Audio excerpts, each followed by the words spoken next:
I mean, there's kind of interesting ethical issues about humor and who can make the jokes and who can laugh. I mean, I think if you're kind of a slave owner and you tell a whole series of gags, or you tell some light stories about the antics of your your chained subjects, that's one thing, and there's something really distasteful about that. But I feel we can maybe get away with it. I think it's okay. Yeah. One of the characters who largely escapes his own stuckness, I think, is the character of Tversky. Although he too is battling personal demons in this book.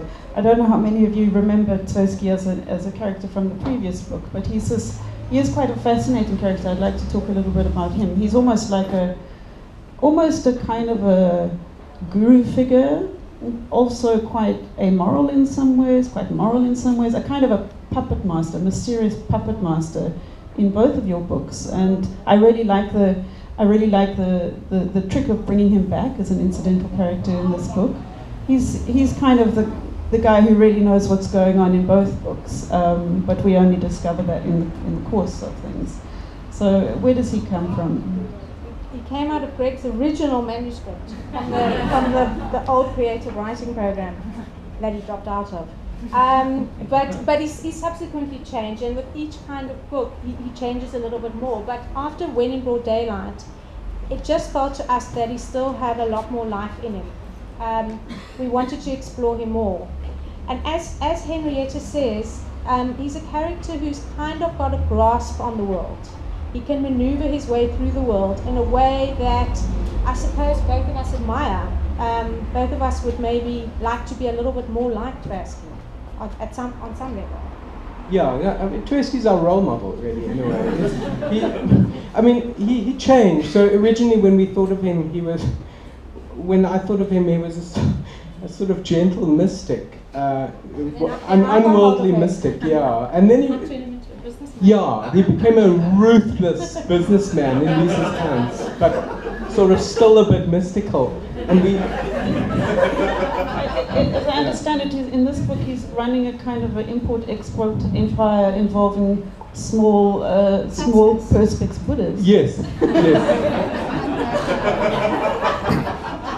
It's the road not taken for us. He was doing that as well as in When in Broad Daylight. Yeah. But his profession hasn't changed. But we really enjoyed bringing in this character from the old book, and some writers do that, and I know it's really fun when there's a writer you enjoy, and suddenly there's a character you're seeing again. Alison Lurie does that a lot, and sometimes you get the original character, or sometimes you'll get her cousin, which is fascinating too, because you notice some similarities and differences. And Anthony Powell sustains that over 12 books in A Dance to the Music of Time. So if we still feel like Tversky, again, next book we may have him. Yeah, he just keeps returning. I hope you do, but you might have blown his potential as a plot twist now, because now as soon as we see Tversky in any of your books, we know he's the guy to keep an eye on, because he's the one who really knows what's going down. Yeah. But having said that, as you said, Henrietta, he's also got problems in the book. Nobody's escaping simply. I think Tversky is also based on kind of a succession of... I remember childhood as dealing with a succession of aged uncles and great uncles. So it'd be family gatherings and you'd walk down the passage and a great many uncles would sort of pass by to and fro. And they always had a few words of wisdom for one. You know, you'd be stopped and told something wise. And it was not easy to understand, you know, the sort of Eastern European accent, and once you understood it, you maybe weren't so enriched. But their manner was just perfect. The manner of experience telling the young fellow how it is. It was great and memorable. One other character we haven't talked about a lot, and again, I think we're all picking our way carefully through the plot spoilers, but is the character of Kate, who's also sometimes called Maya. She's a bit of a shapeshifter, in fact, changes her appearance utterly in the course of the book, has a secret life, has a secret history. Where does she come from in your imaginations? That's hard. She comes from Amsterdam. It's certainly for me, it's a fertile place of the imagination. I've mentioned before, my first overseas trip when I was 15 was to Amsterdam. My parents took me to a small hotel in the city centre, and the entire Amsterdam struck me as a place of of semi-naked women and bookshops. It was really a kind of paradise. A paradise of lewdness and literature. We've been back several times and have strong feelings for it. I think maybe in the South African imagination, the Netherlands as a whole occupies a really fascinating Alice in Wonderland kind of role, because their language is not quite what we can speak and understand. It's something oblique to that. And they're so different from their ancestors who arrived, with the Dutch East India Company. The Dutch East India Company, whatever they were not, liberal egalitarians.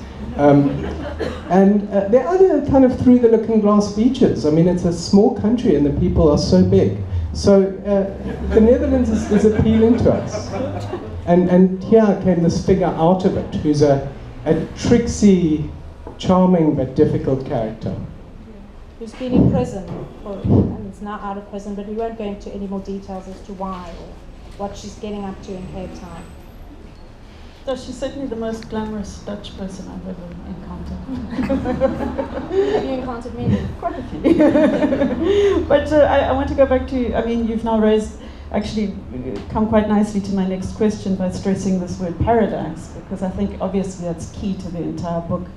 And I was hoping to unpack a little bit the title, because it recurs in the book several times. People remark, particularly in reference to Cape Town, that Cape Town is some kind of paradise, but it's a very, very ambiguous paradise, and it's only a paradise for certain people. So maybe you want to talk a little bit about the role of that word in your book. I think the book tries to bring out that paradise is equated with freedom and a movement away from bondage and oppression, thematically. Yeah. And it's something we keep returning to in our imaginations. We have on the wall of the study this beautiful picture of a beautiful old picture of a kind of pilgrim peeking his head underneath the world of appearances to discover this marvelous world behind it. And the notion of paradise is so attractive and appealing. I mean, it's so, okay, maybe just for us, but it's so hard in everyday life to sort of scratch out a bit of happiness or content. I mean, joy is really rare. So the notion, the notion of paradise is marvelous. I mean, the artists, I think, used to be more attuned to our yearning for paradise. So you get these wonderful 16th century pictures of angelic figures who are in such a state of bliss that they're hovering above the earth, touching hands or dancing together. It's wonderful to see. And now, of course, the notion is freighted with irony, and of course you must have counterpoints, but still bits of paradise peek through, and that's something we liked. But at the same time, I think Cape Town is also quite overtly described in the book every now and then as a place, quite ironically, as a paradise. A paradise for, a sunny place for shady people, basically. And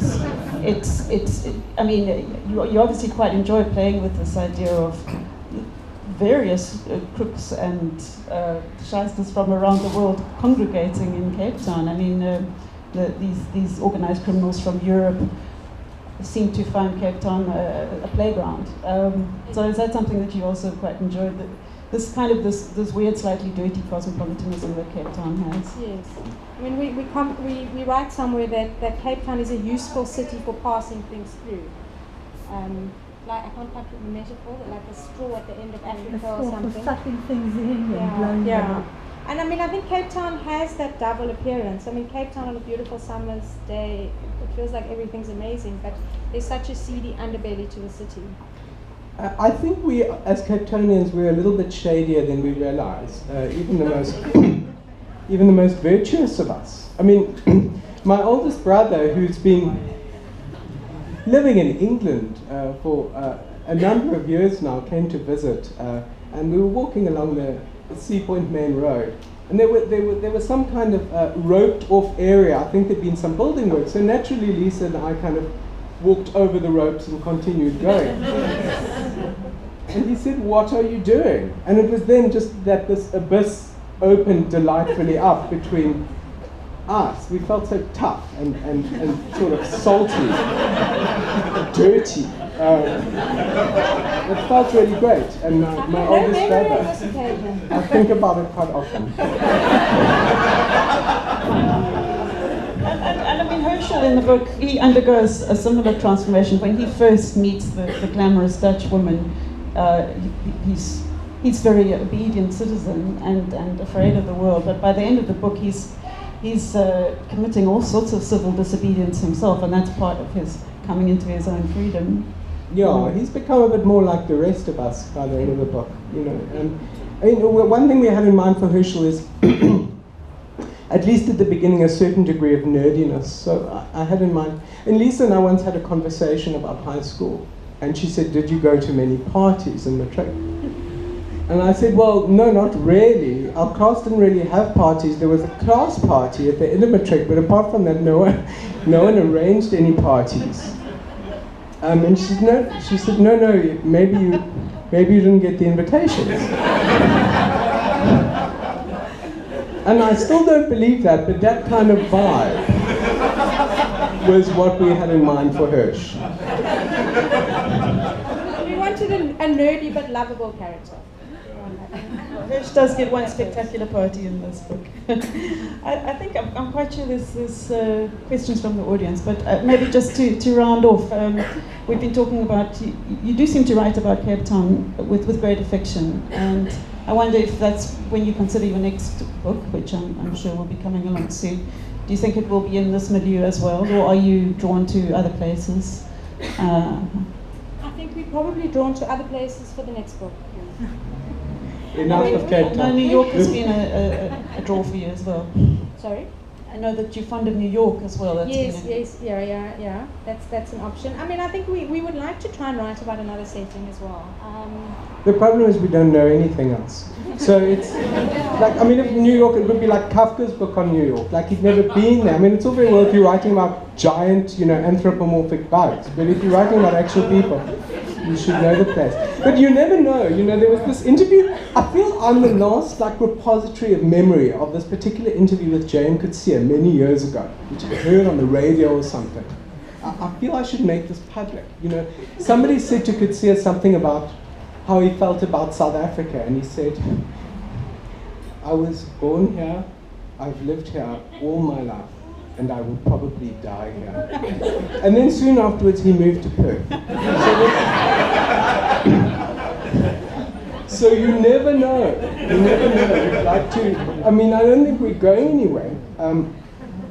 For one thing, I teach philosophy, and Lisa teaches writing, so it's not like we're flush with cash.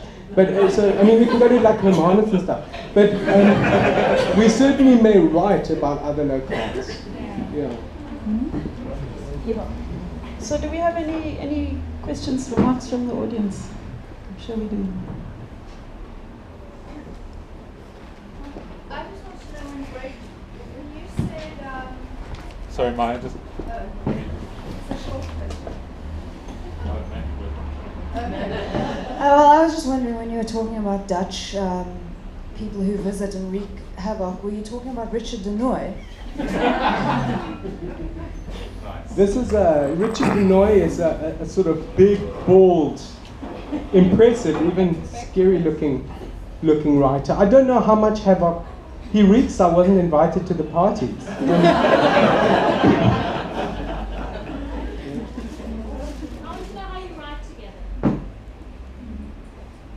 How do we write together? Yeah, what's the question?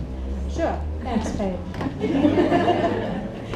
We actually used a very different strategy for this book than we did for When in Broad Daylight. For When in Broad Daylight, we each took a character and worked with the character, and then we tried to stitch the whole thing together afterwards, which was quite a nightmare because we both of us had gone off in our own separate directions. So with Paradise, we actually employed a strategy that I think school kids sometimes do, which is that I wrote a section, say a couple of 100 words, then passed it to Greg, and then back again. And that actually worked quite well for us. I think it worked well because we were both on the same page, so to speak, no pun intended. But we knew what was in the other person's mind. I mean, that is the big danger of working together, is that it's very hard to really know somebody else's mind and know exactly, to get inside somebody else's mind is very difficult. And it was easier if we worked that way. Yeah, our collaboration actually becomes ever closer. So for our first book, which wasn't a novel, it was a memoir really of parenting, we wrote explicitly separate chapters. One for Lisa, one for me, and so on. And the second book was a closer collaboration, and this book was really integrated. So it's actually a very beautiful story of marital bliss. I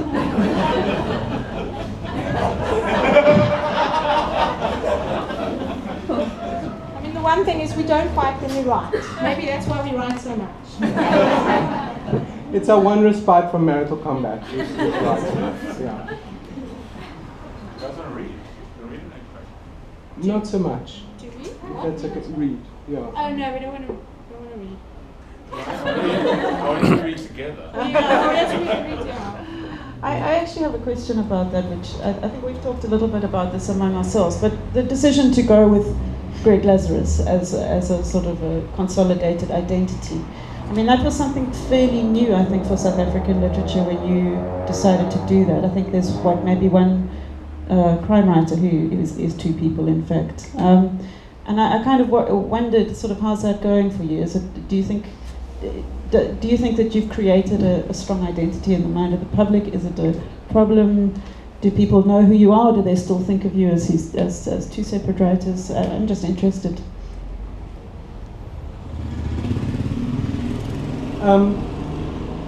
We chose a single. For our first book, we used our two names. It was non-fiction. That was fine. For our second book, the first novel, our publishers told us that the public doesn't really want to see a piece of fiction apparently written by a committee. So one doesn't want